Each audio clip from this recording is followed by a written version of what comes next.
Traditional baseball development is obsolete and dead. Velocity isn't just how fast a baseball travels, it's mindset and habits training, learning strategies, success routines, and so much more. I created this podcast for parents of middle school and high school baseball players. Baseball Velocity School. Baseball Velocity School. I was on a parent phone call the other day, and we have a national program.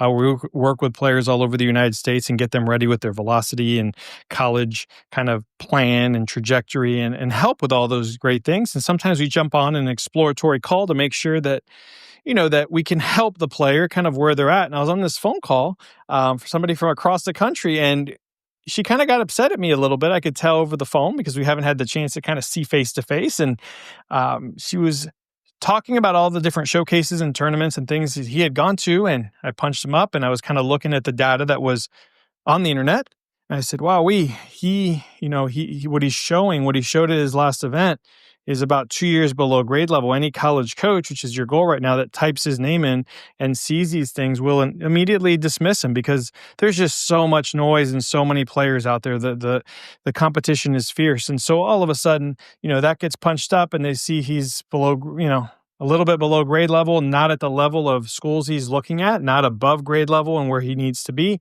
and he unsold himself instead of putting his head down and really working and get his playing level to a place where it is applicable. So a lot of times it's not just about going to showcases. Sometimes it's good a little bit for experience, but the big thing is, what are you showcasing? Are you showcasing skill levels that match the level that is watching you and the level that you want to play at?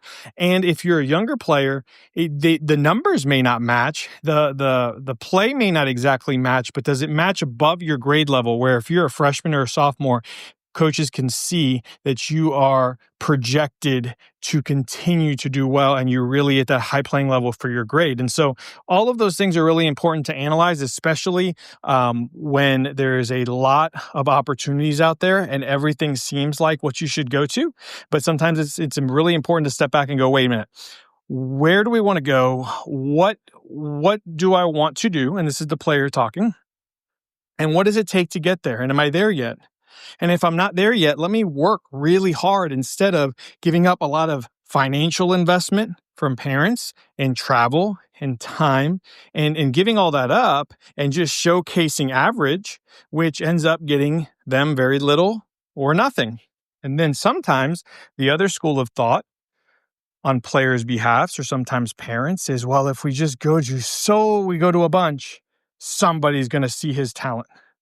And the reality is they're still showcasing playing talent, playing levels that are beneath that level that they want to play at. And so it doesn't matter how many you go to, it's just more of the same. And you may have experienced that a little bit. Go to a many and you really get no results out of it. And you wonder, well, why is this happening? Maybe I just have to find the right coach. And it's really rare. Really, it's going to be about raising their playing level and playing ability. If you enjoyed this podcast, make sure to share it with a friend. And don't forget to go to jasonalamo.com to learn all about our middle school and high school baseball mentorship and training program. jasonalamo.com. Check it out. Free audio post-production by alphonic.com.